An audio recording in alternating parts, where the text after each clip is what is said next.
People, Deluded, I'm back again. Thank you very much for tuning back in each and every time. Don't worry, folks. My guy Mo Hayder will be here. You know, he's just running a bit whenever. He's good for it. Speaking of the devil, there he is. Mo, right on time, man. Right on time. What are you saying, broski? All good, man. How are you? I'm good. I mean, let's jump straight into it, man. What do you make of this? Already? Yeah, man.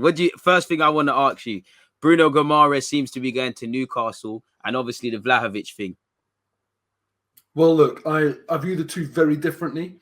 Yeah. Firstly, with Vlahovic, I've been on my Twitter tweeting saying, look, let's be fair to Arsenal. It's very, very easy to just slate the club non-stop when it comes to transfers. The reality is, I've got certain expectations of the club that I feel like are under their control, and I've got certain kind of thoughts that are outside of their control.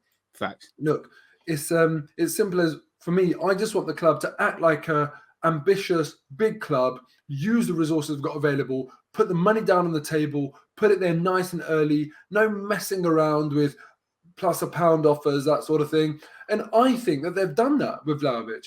You know, and this isn't hearsay anymore. This isn't me trusting journalists or ITKs or anything like that.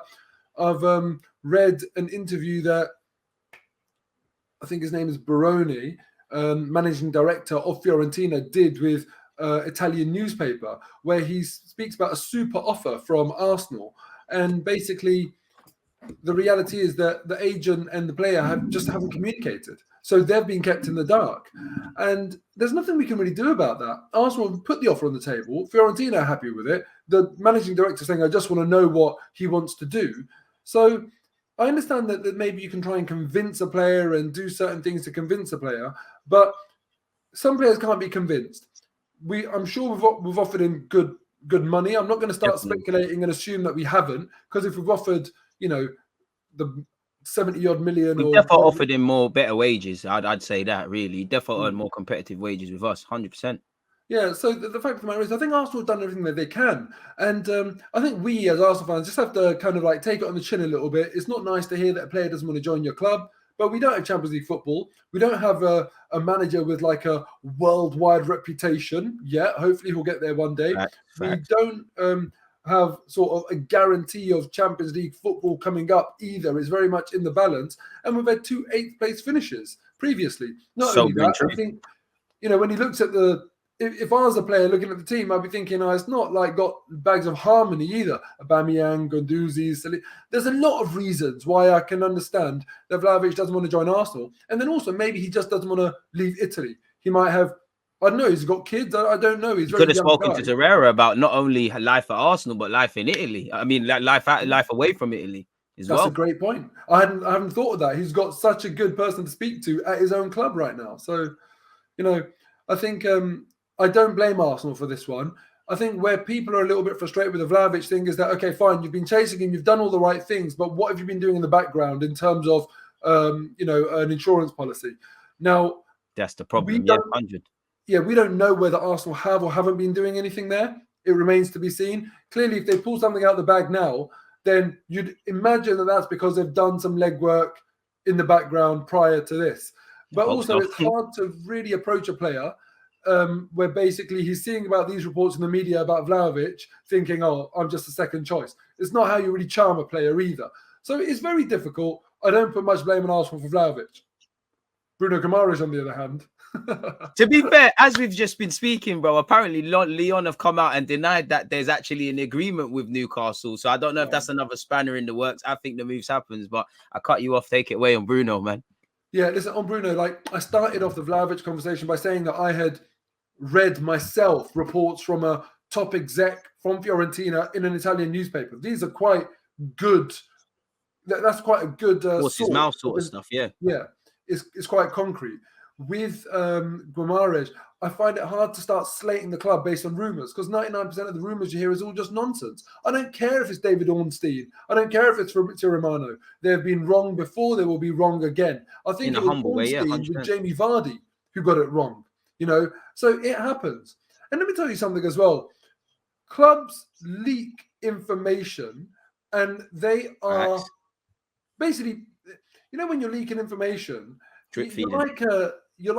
chucking meat to dogs. They are desperate for it. They will take whatever you give them. And sometimes these people that are desperate for the info get manipulated.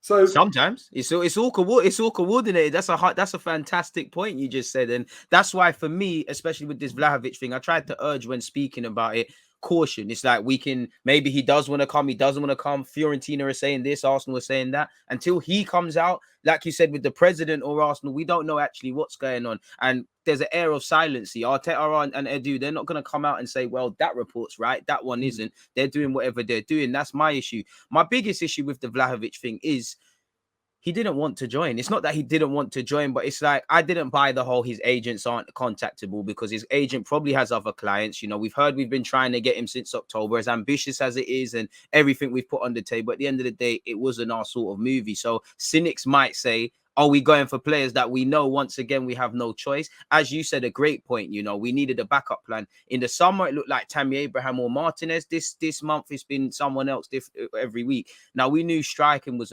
a problem, but midfield, I think there's no excuse. I think the Guimaraes one for me is a bit different because for all the amount of we've scouted him, we tried to buy him previously at 2 of the clubs he's been at, including Lyon. We don't actually know if there's an offer on the table from Arsenal in relation to Newcastle. Now, of course, if there isn't, that's the problem, but I don't really feel you can beat the club over the head if they haven't bidded for someone. By all means, get at them for letting a great player go there or being delayed, but it's not like you're in a bidding war. And like you said, there's that element of maybe there's something in the back burner. Whether that's acceptable, whether that happens is a different thing. And you made a great point. Like, are you concerned with the lack of sort of backup options, especially as we're going to Dubai? It would have been great to bring these players in to integrate.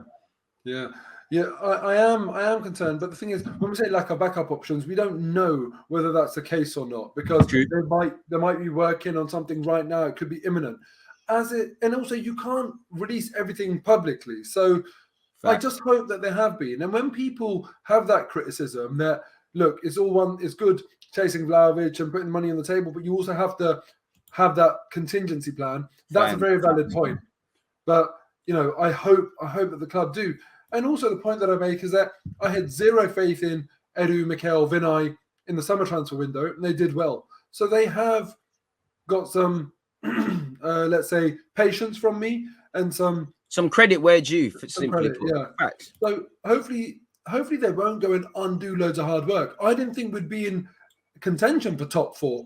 It's as a result of their good signings and Mikel Arteta changing his fortunes around that we're now in that position, albeit along with Tottenham and Man United faltering. That's a big part of the reason why we're there. But given the fact that we're there, it's also down to their work. So hopefully they don't go and undo all of that. Now, what I wanted to ask you about actually, DG, was on Guimaraes, right? I've seen him play quite a few times. I feel like, he's technically very good passing range. You know, I think he'd slot into the team on the ball very well. But in terms of sort of being a really high energy, high press sort of player, or someone in Arteta's mold that wants him to kind of sometimes go and cover Tierney when he's making a run and having that defensive discipline and everything like that.